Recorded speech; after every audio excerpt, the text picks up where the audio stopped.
Subscribe to our channel and click on the bell icon to get the latest notification. एक समय की बात है, एक शहर में जहां समय एक क्षण नहीं बल्कि एक विनिमय योग्य संसाधन था, वहां अनन्या नाम की एक युवा टाइमकीपर रहती थी। वह नगर के मध्य में आकाश की ओर ऊंची मीनार में रहती थी। अनन्या का कर्तव्य समय का नाजुक संतुलन बनाए रखना था, यह सुनिश्चित करना कि हर किसी के पास जीने, प्यार करने और अपने सपनों को पूरा करने के लिए पर्याप्त समय हो। समय को विभिन्न आकारों और रंगों की अनगिनत रेत घड़ियों में संग्रहित किया गया था, जिनमें से प्रत्येक शहर के निवासियों के जीवन काल का प्रतिनिधित्व करता था। अनन्या का इन रेत घड़ी से जुड़ाव था, जिससे उसे पूरे शहर में समय के उतार चढ़ाव का एहसास होता था। एक दुर्भाग्यपूर्ण दिन रेत घड़ी का आयोजन करते समय अनन्या को धूल भरी शेल्फ के पीछे छिपी एक अनोखी घड़ी मिली। इसका कांच क्रिस्टल की तरह साफ था और भीतर की रेत एक अलौकिक चमक से झिलमिला रही थी। उसने महसूस किया कि यह रेत घड़ी किसी अन्य घड़ी से भिन्न है, क्योंकि इसमें असाधारण शक्ति है। शहर में जीवन की हलचल थी। लोग एक स्थान से दूसरे स्थान की ओर भाग रहे थे, लगातार अपनी घड़ियां जांच रहे थे ताकि यह सुनिश्चित हो सके कि उनके पास समय की कमी न हो। लेकिन अनन्या रहस्यमयी रेत घड़ी की ओर आकर्षित हो गई थी। उसने उसे उठाया और महसूस किया कि उसके अंदर ऊर्जा का संचार हो रहा है। अनन्या की खोज के बारे में बात तेजी से फैल गई और शहर के नेताओं ने, जो रेत घड़ी की अद्वितीय शक्ति का उपयोग करने के लिए उत्सुक थे, उनसे इसके रहस्यों को उजागर करने का आग्रह किया। हालांकि अनन्या झिझक रही थी, क्योंकि उसे एहसास हुआ कि यह रेत घड़ी सिर्फ एक उपहार नहीं बल्कि एक संभावित अभिशाप भी थी। जैसे जैसे वह रेत घड़ी के रहस्यों में गहराई से उतरती गई, अनन्या को इसके वास्तविक स्वरूप का पता चलता गया। इसमें न केवल समय देने की बल्कि समय छीनने की भी क्षमता थी। उसे एहसास हुआ कि अब उस पर कितनी बड़ी जिम्मेदारी है। एक शाम अपने टावर से नीचे शहर को देखते हुए अनन्या ने सड़क पर एक भिखारी को ठंड में कांपते हुए देखा। वह आदमी कमजोर और बुजुर्ग था। उसने अपने चारों ओर एक फटा हुआ कोट पहना हुआ था। उसका रेत घड़ी लगभग खाली था। यह देखकर अनन्या का दिल दुख गया और वह जानती थी कि उसके पास उसकी मदद करने की शक्ति है। बिना दोबारा सोचे उसने रेत घड़ी चालू कर दी, जिससे रेत पीछे की ओर बहने लगी, जिससे भिखारी को और अधिक कीमती समय मिल गया। प्रभाव तत्काल था। भिखारी की झुर्रियां चिकनी लग रही थीं, उसकी आंखें चमक उठीं और वह नई ताकत के साथ खड़ा हो गया। अनन्या मुस्कुराए बिना नहीं रह सकी, यह जानकर कि उसने कुछ बदलाव किया है।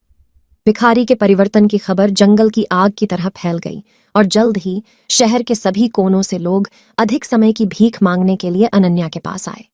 कुछ खोए हुए प्रियजनों से मिलना चाहते थे, कुछ लोग आजीवन सपनों को पूरा करने का मौका तलाश रहे थे। उनकी गुहार सुनकर अनन्या का दिल पसीज गया और वह उन्हें पीड़ित होते हुए नहीं देख सकती थी। लेकिन जैसे जैसे अतिरिक्त समय की मांग बढ़ती गई, वैसे वैसे अनन्या पर दबाव भी बढ़ने लगा। शहर के नेताओं ने उसकी क्षमताओं में गहरी दिलचस्पी लेनी शुरू कर दी। उन्होंने रेत घड़ी को शक्ति, अमरता और शाश्वत शासन प्राप्त करने के साधन के रूप में देखा। अनन्या ने खुद को दो दुनियाओं के बीच फंसा हुआ पाया। एक ओर उसके पास लोगों को समय का उपहार देने, घावों को ठीक करने, दिलों को ठीक करने और खुशियां लाने की शक्ति थी। दूसरी ओर वह समझती थी कि पूर्ण शक्ति भ्रष्ट कर सकती है और यदि रेत घड़ी का दुरुपयोग किया जाता है तो यह अराजकता और विनाश ला सकती है। अनन्या ने अपनी सबसे करीबी दोस्त शांति नाम की एक बुद्धिमान महिला, जो हमेशा मार्गदर्शन और ज्ञान का स्रोत रही थी, पर भरोसा करने का फैसला किया। उसने अपनी दुविधा उनके साथ साझा की और अपने सामने आने वाली नैतिक और नैतिक दुविधाओं के बारे में बताया। शांति ने ध्यान से सुना और फिर एक मूल्यवान सीख दी। अनन्या, उसने कहा, महान शक्ति के साथ बड़ी जिम्मेदारी आती है। आपके पास जीवन बदलने की क्षमता है, लेकिन आपको हमेशा अपने कार्यों के परिणामों पर विचार करना चाहिए। समय एक नाजुक और नाजुक उपहार है और इसके साथ छेड़छाड़ करने से अप्रत्याशित परिणाम हो सकते हैं। अपने दिल और विवेक से निर्देशित हों, दूसरों की इच्छाओं से नहीं। इन शब्दों को ध्यान में रखते हुए अनन्या ने समय के लिए प्रत्येक अनुरोध की सावधानीपूर्वक जांच करने और रेत घड़ी का विवेकपूर्ण ढंग से उपयोग करने का निर्णय लिया। वह हर किसी की इच्छाएं पूरी नहीं कर सकती, लेकिन वह वास्तव में जरूरतमंद लोगों के जीवन में बदलाव ला सकती है। शहर फलने फूलने लगा, न केवल विस्तारित जीवन काल के कारण, बल्कि इसकी सड़कों पर आशा और करुणा की नई भावना के कारण। अनन्या का नाम परोपकार और ज्ञान का पर्याय बन गया और लोगों द्वारा उसे एक उद्धारकर्ता के रूप में माना जाने लगा।